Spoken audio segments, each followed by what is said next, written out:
And we're going down like this, and people were scared and people were sick, and the captain came on to reassure us by saying, ladies and gentlemen, I'm sorry about the turbulence, but I can assure you this will be our final approach. Now here's the way it works with cliches. I first became aware of this when I heard the following conversation between a fruit shop owner and a 5-year-old boy. The 5-year-old boy had said to the fruit shop owner, what are all those red berries? And he pointed to all these red berries. The answer was, son, they're not red berries, they're blackberries. They're only red because they're green. Now this is the sort of language that we're dealing with. Now here's the way it works. I decide I'm not going to tell you the truth because I can't afford to tell you the truth, or I don't want to tell you the truth, or I don't think you should know. So because I'm going to tell a lie, my brain says, now wait on, let's have some of these cliches. They'll try to be as honest as we're going to lie. And I'll start popping some of the following statements if I'm going to lie to you. They include, well, to be perfectly honest. Now, how many times have you heard somebody say to you, look, to be perfectly honest, and you know here inside that they're not telling you the truth? They say things like, well, look, to be frank, meaning I haven't been frank up until now. Look, in all sincerity, then they stick the boot into you. And the granddaddy of all these is with all due respect. Now, what does that mean? They've got no respect, have they? Now, with all due respect, there's a softness. If I said, for example, Derek, you're a fool, he might come and belt me, and I can't afford to take that chance. So now I use a softener. I say, Derek, let me say, with all due respect, mate, that you're a fool. Now he starts thinking, well, at least Alan respects me for being a fool. So I've used a softener to manipulate it. Now, if it wasn't for these cliches, most politicians would not have much to talk about, am I right? Because anywhere between 50% and 100% of a political speech can be cliches. Now, some of the favourites include one that means, I resent that question. The cliche is, with a smile, let me make one point perfectly clear. At this point in time is a good one, because that means 5 minutes from now it's not true anymore. It's only at this point in time. Obviously is a good one. Now, obviously means if you don't agree with me, you're a fool. And clearly covers the same thing. One that's a joiner, joins together irrelevant thoughts that don't have anything to do with each other. And having said that, let me say this. Yeah. There's a very clever one that goes this way. I would say this, and that's good because you're not saying it. Therefore, there's no liability attached to it. You never did say it. There's no promise you ever will, but you would. You say to a leading political figure with the government, what's your opinion of the opposition leader? You might get the following response. That's a good point you've raised there, Alan. Let me make one point perfectly clear with respect to that statement. Having said that, I want to say this now and make it clear to all concerned so there's no misinterpretation of the facts of what's been stated here today. That obviously, as I understand it to be the case, and don't quote me as having said that, but I believe and always will believe, with all due respect to the man and the question you've raised, and that question is, why did you want to know this, correct? What do you got? Nothing! But it doesn't matter. 60 to 80% of your impact is the way you look and move. 20 to 30% is the way you sound. Provided you gesture and move, you can get away with almost anything these days.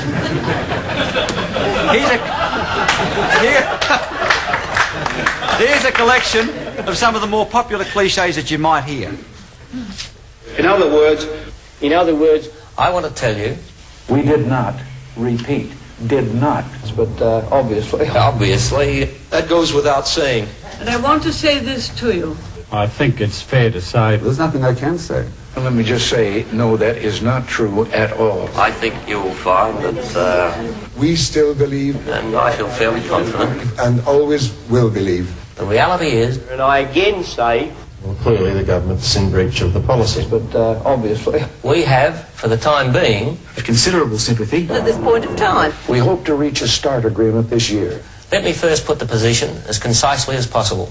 I've got no doubt that we will have probably amongst the lowest rates of tax in the world without a consumption tax. Goodness only knows, I can't understand it. I don't think it's appropriate to speculate at this stage on that. in other words... I want to say, no, it's not dead.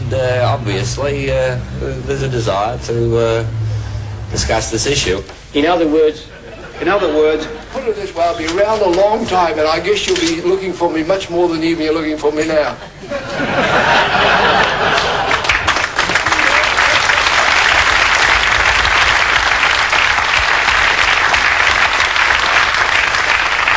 Now that last man, Sir Joe, never used any of the cliches in talk language. He used fillers. Now a filler is where someone puts a microphone in front of you. You must open your mouth and some noise has got to come out before you say what you want to say. Remember, he had three favourite fillers. Remember what they were? My goodness gracious me. Don't you worry about that. And the last one was? You mark my words. Now, you'd say to Sir Joe, what do you think about the government? Oh, you mark my word, don't you worry about that. My goodness me, they're crooks! So he calls a spade an axe, hits you on the head with it. I'm going to show you now a collection of cliches that he made up himself. We couldn't understand it, maybe you can. Made them move faster than a bee in a bottle. You mark my words, you mark my words. You can't chase two hares. You either leave one and lose the other. Everything's going ordinary, according to the way it ought to go as far as I'm concerned. I'm not interested in talking of that silly nonsense. Because they shoot themselves in the feet and they shoot their own ship. They don't like me, they hate me. Just to take one look at them, you could sum them up. I wouldn't have them to tie up my shoestring. Goodness me. Yeah, you haven't woken up yet. I've been there, I'm there now, I know. The point is, there's no need to go into that today. Go and jump into the lake. I do not accept any blame. I never intend to and never have to. You mark my words. Don't try and walk with a foot on each side of a barbed wire fence. It's pretty uncomfortable. Everybody take your right hand and hold it in front like this. And hold it across on top of the left knee of the person beside you. The left knee. Now put it on the top of their knee. Rub it just back and forth a few times. Okay, cut.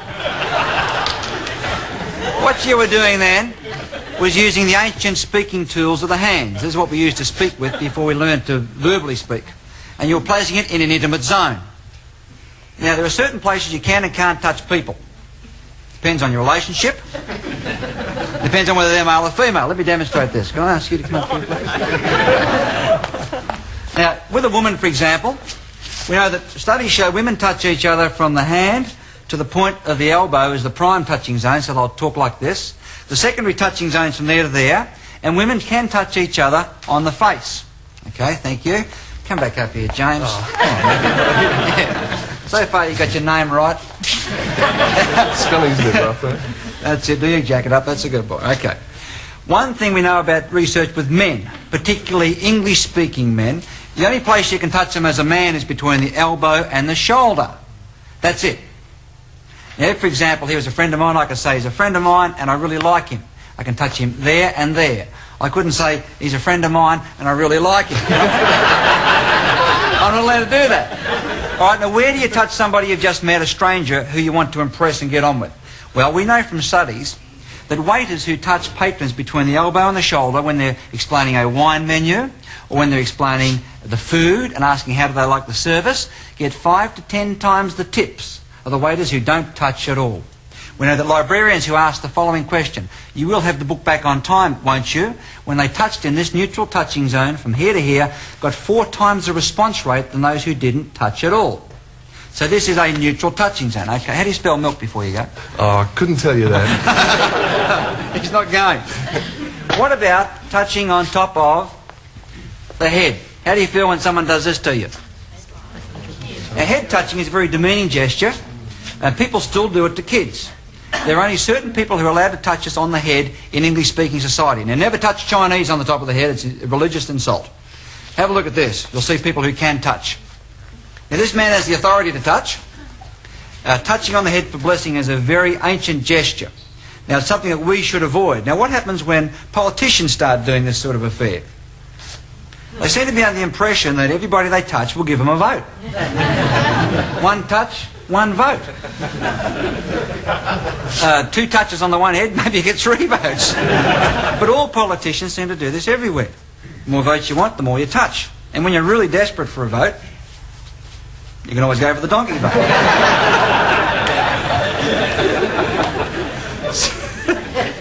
Something else we know about touching is this thing called a handshake. Hello? Hello? Hello? You're allowed to touch on the hands when you meet somebody. Now, one thing you'll learn about hand touching is this. When men meet other men, hello there, single-hander, single-hander for this man, single-hander for this man. Now I see a woman I like. She gets a double-hander. Again, single. G'day, mate. Hello there. G'day, mate. Have a look at the screen. Here is somebody who has a reputation of being a ladies' man. Single-hander for Joe. Single-hander for this fella. Joe doesn't even want to know about that. Now, what's Bob Hawke when he meets Mr. Schultz in America? Single-handed. Now he meets his wife. Hello, darling, double-hander. Through the front door he comes, meets the woman in blue. She gets a double-hander. Another man who gets a single-hander, and he's not even looking at him. He's looking at the woman who gets a double-hander.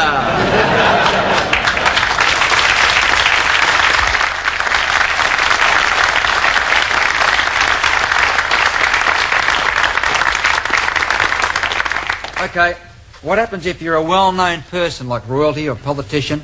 You're meeting the crowds, and all of a sudden someone's got you in a handshake and won't let you go. How do you get away? What sort of technique do you or don't you have? Here's a couple of very well-known identities. Let me show you what they do. Now, Andrew Peacock's never had a technique for getting away. He tries to break with his left hand. Watch this. No, she's not letting him go. You're staying right there, fella. So all he does is try to walk off and take her with him. Now, here is an expert in handshake release techniques. He's been locked in this one for about 90 seconds. Now, what Charles does, he changes the subject and pretends to pull his hand out and point over in the distance. Changes the subject, pulls the hand out, and, oh, it's over there. Now, in this next scene, this woman's got hold of Bob Hawke's coat tail. Now, he knows he's trapped and she's not going to let him go. But he's got to move on. Now, notice the solid brick wall behind them. Now, someone has said, move on. Now, his first strategy is to try to push her forward to break the grip. Now, I want you to watch behind her as they come forward. Watch what she does as he pushes her. Here comes her left hand, got him. Now, her right hand, got him in a lock. He tries to do a sudden right-hand turn. She does a right-hand turn with him and they both walk into the red brick wall.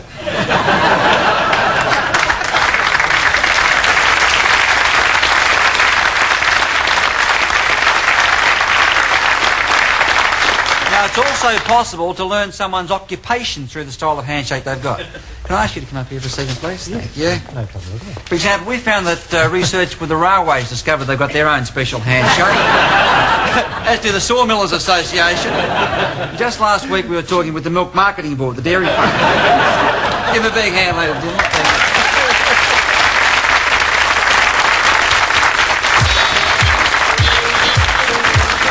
Now, most people ask questions, but most people don't ask the right sort of questions. Here is the way a typical interview might go at a party or a business function. What's your first name, please? Yvonne. Yvonne, what is it that you do? I'm a receptionist. Receptionist, And how long have you been a receptionist? 3 months. 3 months, You like it? Yeah, it's great. Think you might stay at it? Yes. Think you could stay where you are or move to somewhere else? I have to stay where I am, yes. Pretty good job then, is it? Yes. Great day, isn't it? Now, as humorous as that may seem, most people ask questions like that. They're called closed-ended questions, and the conversation goes nowhere. Now, closed-ended question either gives a yes or no answer, and then the conversation dies, or it gives a simple numerical answer, like how long have you been there? 3 months, then it dies. Or sometimes we tell them the answer and the question. We're one of the only countries that does that. We say, how you going? Good? How's your father? All right? Now, closed-ended questions make the conversation die, but even the experts ask closed-ended questions. Here's 2 interviews. The first interview has 6 closed-ended questions and the conversation dies. The second one has 13. Have a look at this. Even the professionals do it. Hello. Hello, is that you, Marianne? Yep. How you doing? Good, thanks. You having a good time? Yep. You got any idea who this might be? Yeah. Who is it? Johnny Young. Hi, sweetheart. You having a nice day in Brizzy? Yeah. Great. And you'd like a request on Young Talent Time? Yeah. Now, in this interview, we're talking about turtle eggs. She breaks all the rules in this. Watch. So there's egg on the end of the stick? Yeah. Right. And how many eggs will you find in a hole? 40, sometimes 30. Do you often dig for eggs and find that someone's been there first, like the dingoes? Yeah. Does that happen a lot? Yeah. How long do you boil them for? Oh, it's half an hour. Half an hour? Yeah. It's a long time. Do they come out hard or soft? Yeah. Soft. Like a chicken egg? No, soft. It's cooked.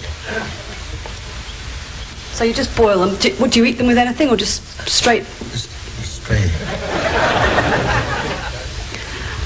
Do the turtles lay eggs all the year round on the beach here? Yes.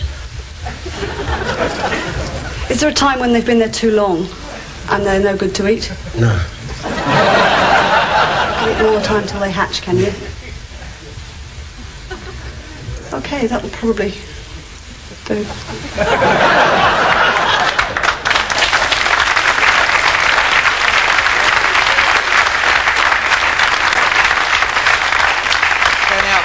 It's sad, but it's true. That poor fellow never had a chance to answer the questions because he had 13 closed-ended questions. The best type of questions to ask to get a conversation going are open-ended questions. Now, open-ended questions start with how, in what way, or tell me about it. Okay, Yvonne, you're a receptionist, is that correct? That's right. Okay, how did you get started as a receptionist? How to get started? There's an opportunity going at the new Westgate complex, and I took it. Yeah. And then you can see what's happened. Yeah, I've thrown in a bridge. I've started with the question, how did you get started as a receptionist? Now, normally when you ask that question, you follow up with this type of very valuable movement. And you rub your hand on your chin. This encourages people to keep talking. And once they stop, you throw in a bridge. And the bridge can be, and then a very effective one is meaning. Now, if you can't think of anything to say, just say meaning, then it's their problem. Now, the good thing about questions, it gives you control of the conversation. Whoever is asking the questions is running and controlling the conversation. So what happens if someone's questioning you and they're controlling you and you don't want to do it, you want to get away from it?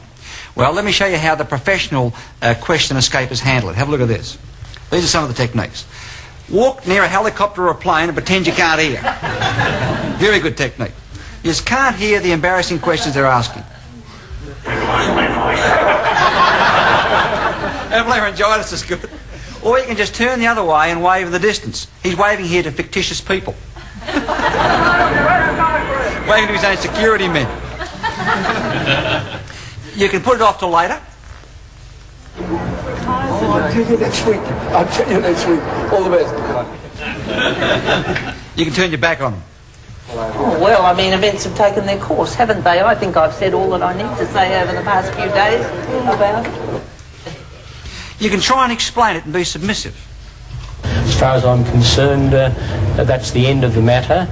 I won't be responding to any further questions on the issue. Read the subtitles, this is self-explanatory. I don't mind how much I take them. When you do start talking to me with sweetheart, that's where it's forward, okay? Try this. How rude. Next question. Remain the bar. Why should not? You think you've been unfairly treated? No, I don't think I've been unfairly treated at all. Mr. Brown, Why did you do it, Mr. Brown? Mr. Brown, why are you so angry about the press about You silly little girl. Mr. Brown, why are you so angry with the press about this? I think you're a team of girls, that's why. That was tough, but here's an example of blatant aggression. Now wait a minute. Oh, no, you can't. Can you let me finish? Now, the rest of them want to hear that. Just contain yourself, will you? Good. Well, if you find it difficult, just go away, because the others want to hear. If you can't have your difficulty by yourself. Good. Okay.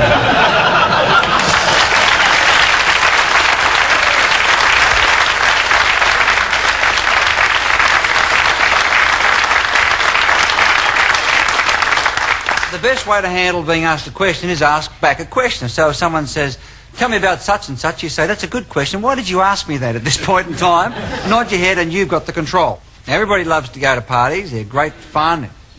We have a good time. We meet interesting people. They're also a terrific place for you to check each other out. So that's why at parties you see lots of preening.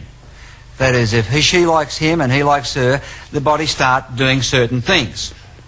For example, in the case of a woman, if a woman likes you, fellas, you get lots of hair touching.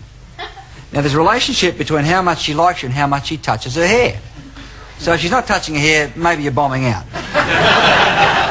Now, you've got to be careful you don't take one signal and say it's got a conclusive meaning. Like if she's trying to arrange her hair and you jump in with the wrong open-ended question, I mean, you're in trouble. Now, with men, you'll see preening as well, but it depends on how old they are as to how it looks. If they're, for example, under the age of 25, you'll see the both thumbs in the belt. How long have you been at this party, darling? Real subtle stuff.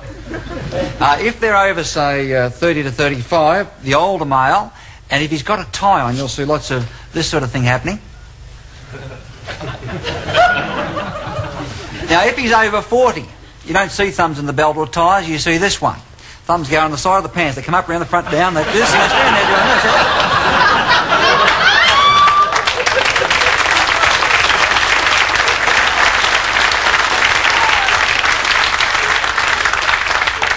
Let's now go to a party, see what we can see. There's two types of conversations you'll see here. First of all, there's the verbal conversation, what we say. Then there's the body language conversation, which adds up to 60 to 80% of what we actually feel and think. Now look at this. See what the man on the right's doing to this woman? He's wiping imaginary pieces of dust off her shoulder. This is a territorial gesture. He's claiming her as his property for the benefit of that other man. What he's saying is, back off, fella. Now notice they're all smiling, but look at the arms. A lot of aggression, a lot of hostility. She's holding a wine glass with two hands, and she's standing between them. She hasn't decided which way to go yet. Now we have bookends. Now the fellow in blue was sitting like this first. This other woman, this young girl, wants to get his attention. So she preens her hair and copies his body language. Smart move. She's also giving him a very good dose of the subtle shoe. Now the girlfriend in the middle gets a feeling that she's not doing so well. Very effective strategy. Now this next scene, you'll see the man on the left has hooked his thumb in his belt. Look at that. The guy on the right is starting to use aggression signals. See the finger? Now look at the woman. She's positioned herself so she's now facing the guy on the left. She's almost cut the other guy out. Now the guy on the right gets a feeling he's bombing out, but he doesn't know quite how. The man on the left is making his moves. Here's a couple of crutch displays. They're done for the benefit of that woman.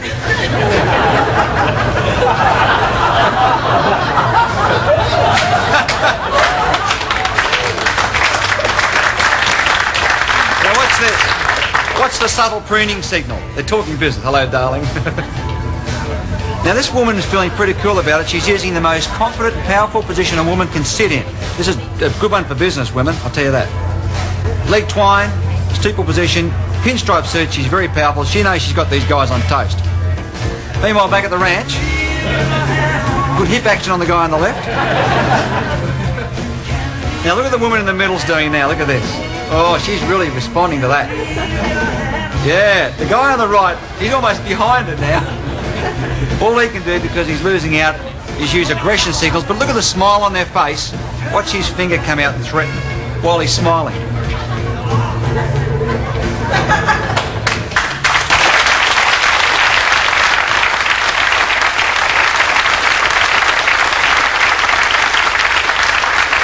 Now, something else you'll see a lot of at parties is fellas wearing even. But we also know that a man with facial hair, a moustache or beard, outperforms the clean-shaven one in his ability to meet and be successful with women. Now I'm going to tell you a little bit about the 10 stages of courtship. First 4 stages are, number 1 is eye contact. You meet someone's gaze, you hold it for a split second longer than is acceptable, sends a powerful signal. If that works, you go to stage 2, which is position. You get near enough to be able to go to stage 3, which is physical touch. Stage 4 is ask a leading question to test the water. Now you're going to meet Lee. Let me tell you about Lee. He was a quiet, introverted sort of guy, clean-shaven, 5'5". Never had much success with women at all. So the first thing we said to Lee was, grow a beard. Your chances go up twice just by putting the hair on your face. Now he grew a beard. It wasn't exactly what we had in mind. I've got to tell you that in advance. But nonetheless, it was a beard. Let me show you what happened. This is Lee.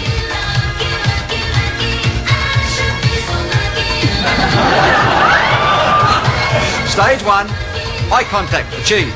Stage 2, position. This allows him to go to stage 3.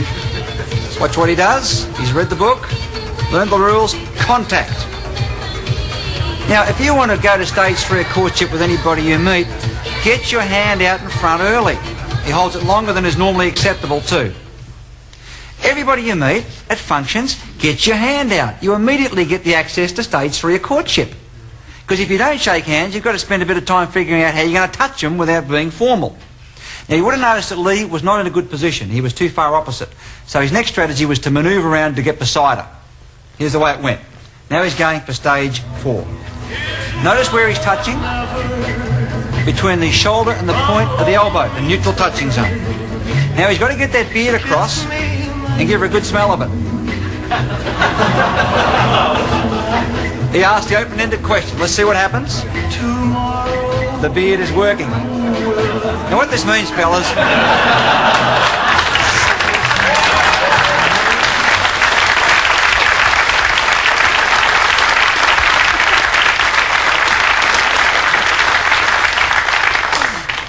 Now I'm going to show you what happens if you speed up the courtship process. If you go too fast, or if you skip some of the stages. Now, if you skip some of the stages, they reckon you're fast. You're going to meet a woman... My mind's wandering, my tongue's following it. You're going to meet a man that practically every woman will identify with. Have a look at this. Every party has a fella that looks a bit like this. This is a man called, and that's not him, a man called the party sleaze. This woman's about to meet him. Here he comes.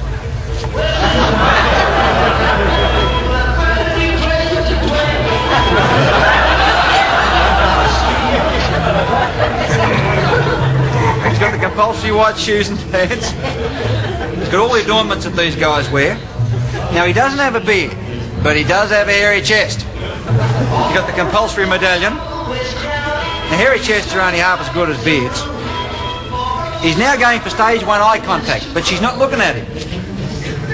That makes him impatient, so what do these guys do? Well, he skips stage 1, goes straight for position, which he does subtly.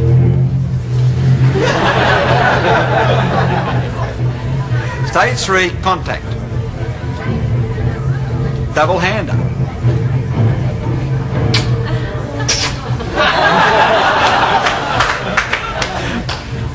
Now he goes for intimate touch.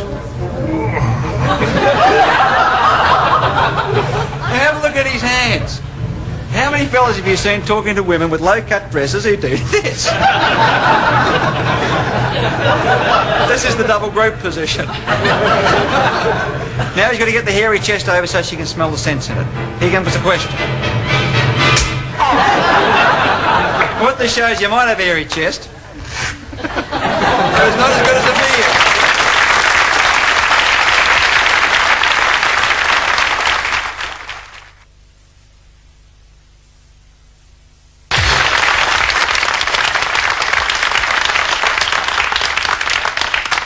Now, the studies show that in the first 4 minutes of seeing you, people form up to 90% of their opinion about you. That is, when they lay eyes on you, they pull out a big rubber stamp, and they wait for 4 minutes, and then they stamp you on the forehead with the stamp as to who they think you are. And they may take a long time, if ever, to change their opinion. This is called stereotyping. People do this to us, and we do this to other people. Now, stereotyping is important for the movies because, see, in a 1-hour lifestyle movie, for example, if you didn't know exactly who each of the characters were by the way they looked, you wouldn't know how the movie ran. They couldn't tell the whole story in that 60-minute period. So stereotyping is what we do to people. Now, let me show you how this works. I'm going to get some people out of the audience. Can I ask you? Can I please give them a big hand as they come up?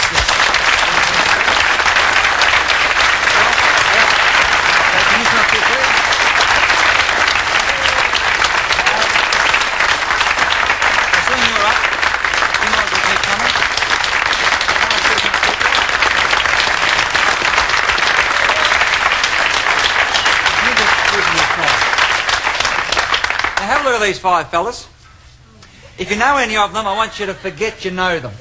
Pretend you've never seen them before. Let's have a bit of a look at them now. Can I just ask you to undo your tie a little bit there, if you will, and just undo your top button. Now, let me say right now that these 5 men have no idea what's about to happen. Okay? And notice we have 5 standing in the Prince Charles position as well, hand behind the back. Look at that. Okay, let's just have a look at this. We'll just undo this a bit more. Over the shoulder. Okay.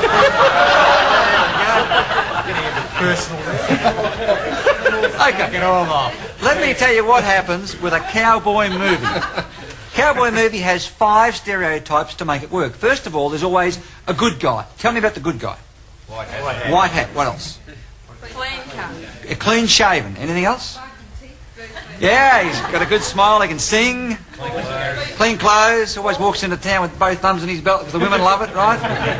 There's always a villain, otherwise you couldn't have a cowboy movie. Now to keep them apart, you've always got a sheriff. There's always a banker. I've never seen a cowboy movie that didn't have a town drunk.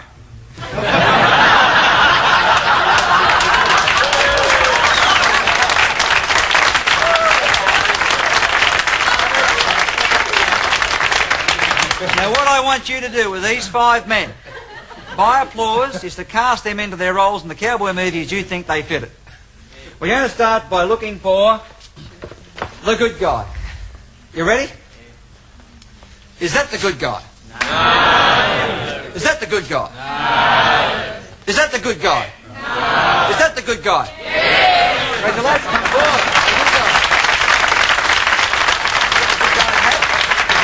Back there. Have been the good guy, you'll get a copy of Talk Language because all good guys read those type of books. Okay,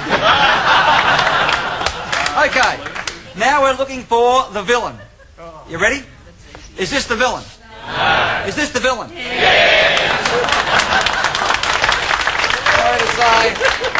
Can you just move along to the end there, Dan, if you will, if you come and stand here. Because you're the villain, you'll get a copy of a book I think all villains need, which is called Everything Men Know About Women. Truth of the Matter? Absolutely nothing.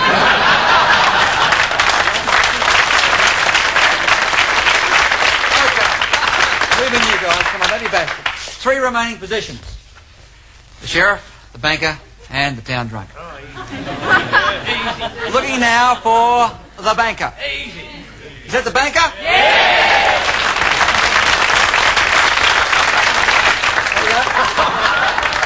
Because you're the banker, you'll get a copy of Right Language by myself and Paul Dunn. Come and stand up the end here, if you wouldn't mind, please, as the banker. Make this next choice very carefully. This next choice could affect the self-image of one of these 2 men. For one of these men is the sheriff, and one is the town drunk. Looking now for the sheriff. Is that the sheriff? Yeah. Is that the sheriff? Yeah. Is that the town drunk?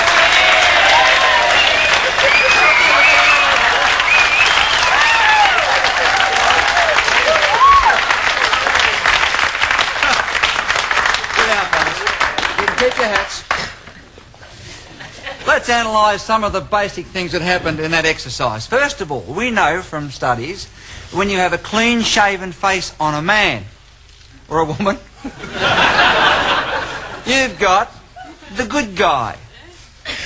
Now again, this is because signals transmitted from the face are covered up by facial hair. The minute you put whiskers on a man's face, moustache or a beard, without exception, you've got the villain. Now does that mean then, for those of you who have moustaches and beards, you've got to rush home and shave it off? Yep. No, it doesn't mean that. What it means, you need to be aware of in the first 4 minutes of meeting someone new, that you will be stamped as the villain and treated that way unless you do something to compensate it. Such as smile, talk and touch between the shoulder and the elbow, which is the neutral zone. Say something, touch by handshaking. If you're introduced and you put your hands in your pocket and say nothing in the first 4 minutes, you've had it, you've been stereotyped.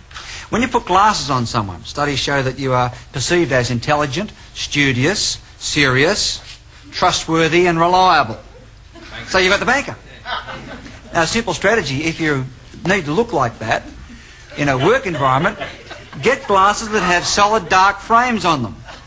That makes you look more intelligent, more studious. I'm not going to help you for the town drunk. Matter of fact, I better give the town drunk his special prize.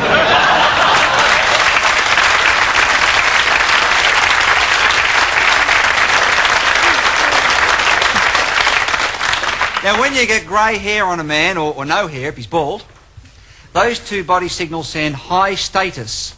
So you've got the sheriff. The minute you've got someone with their clothes that don't match, and all we did with the town drunk was put his tie over his shoulder, undo his belt, you've got the town drunk. That means if you go to meet anybody for the first time and your clothing doesn't match, it's not coloured right, or it's not neat, they're going to think, in effect, here comes a town drunk. We're going to now see how perceptive as a group you are. I'm going to ask you to rate and evaluate me. Now, you've all had About 10 minutes tonight to have a good look at me. Let me ask you the following questions. I'd like your answers. Do you believe that I'm more introverted or more extroverted in personality? What do you think? Who thinks I'm more extroverted? Put your hand up. Okay. As a kid, did I come from a large city area or do I come from a small country town somewhere? What do you think? Who thinks small country town? What's your criteria for that? The fact that you're extroverted. The fact that I'm extroverted. Good clear mind, this fella, not all clubbed up with the facts.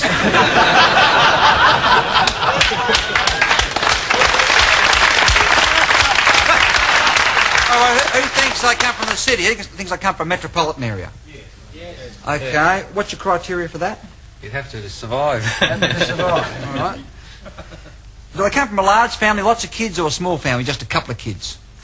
Small. Who thinks small family? Who thinks large family? What's your criteria, please, for large family?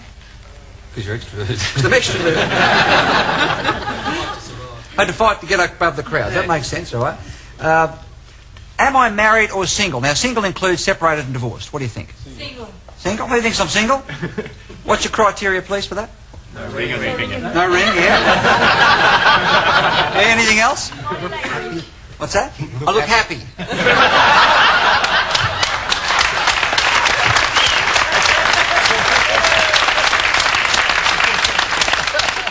Okay. Whereabouts are you from?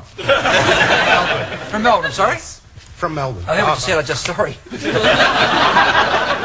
Who thinks I'm married? Who thinks I'm married? Okay, majority. What's your criteria for that? Grey hair. Grey hair. I'm working for a living, all right? If I was married, which the majority of you seem to think is the case, to what sort of person would you expect to find me married? Woman? Blonde. A woman. That was good, a woman. Assuming it was a woman, Mr. Town Drunk. Would you expect her to be more extroverted or more introverted? Introverted. Who thinks she's introverted? What's your criteria? Don't get a chance to get a word in. Don't get a chance to get a word in. Opposites attract. She's introverted. Is she more blonde or more brunette in toning? Blonde. Who thinks she's blonde? Who thinks she's more darker colours, more brunette? Okay. She's shorter or taller generally than me? Who thinks she's shorter? She's a short, introverted brunette. Okay. If I was married to this short, introverted brunette, do we have any children? How many? Two. Who thinks 2 or 3? 2. Okay. A high school or primary school? Bit of both? That'd be a bit of both, yeah. University. Okay. Primary school. My office environment, is it fast-paced or slow pace? Fast. Who thinks it's fast? What sort of location is it in? Central business. Who thinks a central business district? Who thinks somewhere remote on the beach or in the country? Nobody? Okay. Do I work long or short hours? Long hours. What sort of sports, hobbies and recreation do I have? None.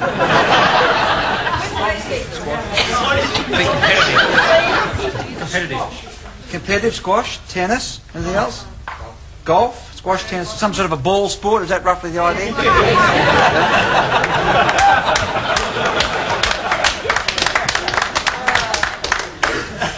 What sort of car do I drive?